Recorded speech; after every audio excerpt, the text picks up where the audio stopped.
Czy ktoś nie lubi świeczek albo nie lubi uroczych świeczników? Ja bardzo lubię, ale problem polega na tym, że wybór świeczników do ozdabiania jest prawie żaden. I to nie jest problem sklepu Inspirello, bo jak sobie poszukacie na rynku, to ładnych świeczników albo nie ma, albo są masakrycznie drogie. Po prostu szkoda na nie pieniędzy.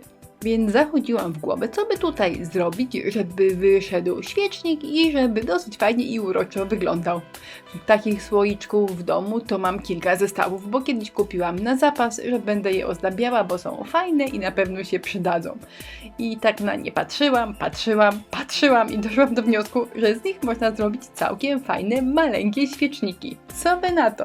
Efekt widzieliście na początku, mam nadzieję, że wam się spodobał.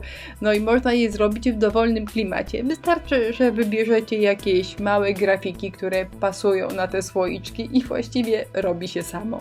Wystarczy przykleić papier ryżowy i nawet jeżeli nie zrobiłabym nic innego, tylko dodała jakąś delikatną kokardkę, to i tak by już fajnie wyglądało. Ale wiecie, ja lubię troszkę pokombinować, troszkę pomalować, więc przykleiłam, a potem pomyślałam, że pomaluję, popkropkuję, żeby to naprawdę było urocze i fajnie wyglądało na ogrodzie zimowym. Papier ryżowy przyklejony, potem polakierowany, no a teraz możemy wszystko pomalować na takie kolory, jakie nam w duszy grają.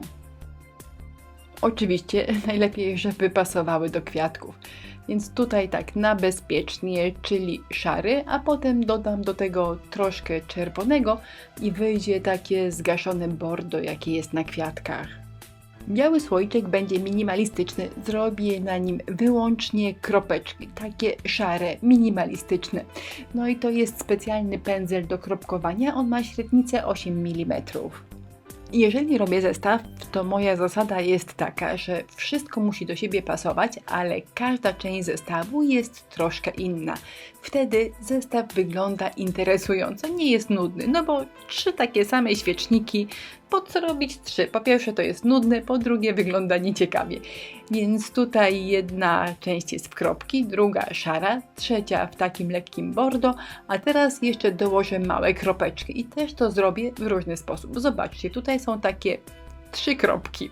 Koło siebie robię takie małe kropkowe zestawy, ale na szarym słoiku jadę już pojedynczymi kropkami. Myślę, że to naprawdę fajnie wygląda i daje taki ciekawy efekt w odbiorze. No i można sobie już dać spokój, uznać, że wszystko jest gotowe, albo jeszcze troszkę pokombinować. To jest biała konturówka reliefowa. I tutaj pomyślałam, że zrobię sobie taki delikatny szlaczek, najprostszy jaki może być. Albo wypukłe kropeczki, to naprawdę wszystko fajnie wygląda. Czym więcej dodamy drobiazgów, tym nasza praca wygląda na bardziej dopracowaną, taką dopieszczoną, z włożonym sercem i inwencją. A co to jest za inwencja? Po prostu kropeczki.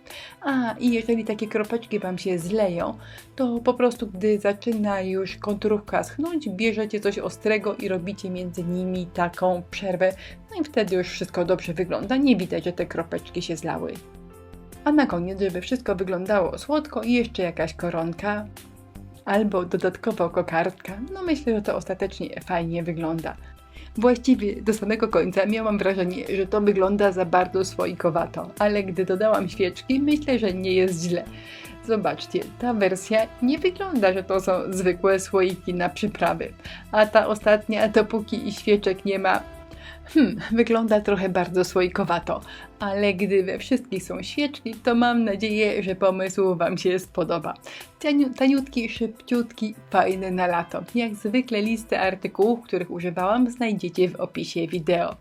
Zapraszam, do zobaczenia.